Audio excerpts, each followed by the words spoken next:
More to us. Now shifting our focus, BJP leader and senior Supreme Court advocate Nalin Kohli has expressed his disappointment over the Congress party's reaction to the memorial set to be erected for the late Pranab Mukherjee, calling him a great leader in Indian politics. Let's take a look at who has to say what. वरिष्ठ नेता और सांसद उनके जो बयान आए हैं प्रणब मुखर्जी पे वो निंदनीय है। प्रणब मुखर्जी भारत के बहुत बड़े सुपुत्र हैं। उन्होंने देश की सेवा में पूरी जिंदगी लगा दी। पूरा जीवन उनका जो था केवल सेवा ही केंद्रित था।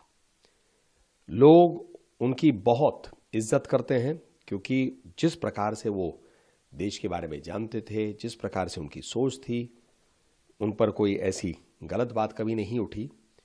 ये अपने आप राजनीतिक जीवन का एक बहुत प्यारा उदाहरण है। उस पर इस प्रकार की टिप्पणी करना, वो भी कांग्रेस के एक वरिष्ठ सांसद के द्वारा, ये निंदनीय तो है।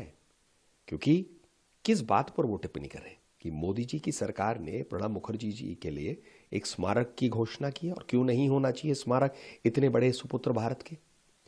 ये दर्शाता है कांग्रेस और बीजेपी की सोच में अंतर। भारतीय जनता पार्टी के कार्यकर्ता हमेशा देश को My colleague Manohar Kesari joins, in fact, me live on the broadcast. Manohar, at this given point of time, Nalin Kohli has criticized the Congress's, in fact, demand for not having a memorial site for Pranab Mukherjee, appreciating the kind of rich legacy that he has held.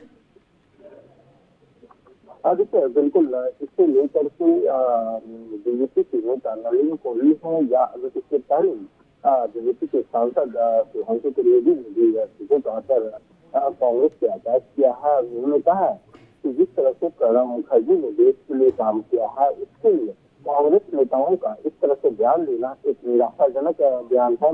और साथ ही साथ उन्होंने ये भी बात कही है कि प्रणब मुखर्जी जो इंडियन पॉलिटिक्स के बड़े नेता रहे हैं, उन्होंने जन कल्याण का काम किया, उन्होंने देश के लिए इस तरह से सारी योजनाओं को लागू किया है।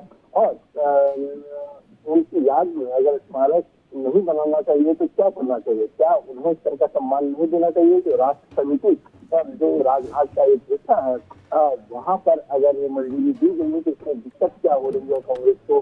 तो साथ ही साथ ये भी कहा गया कि उन्होंने नरसिम्हा राव के साथ क्या किया, उन्होंने मनमोहन सिंह के जीत के साथ में जिस प्रकार से राजनीति की, उसे लेकर के बीजेपी ने निशाना साधा और कहा प्रणब मुखर्जी को सम्मान दिया गया है। तो ऐसे में भारतीय जनता पार्टी और कांग्रेस की जो आइडियोलॉजी है उसमें साफ तौर पर डिफरेंस दिखता है।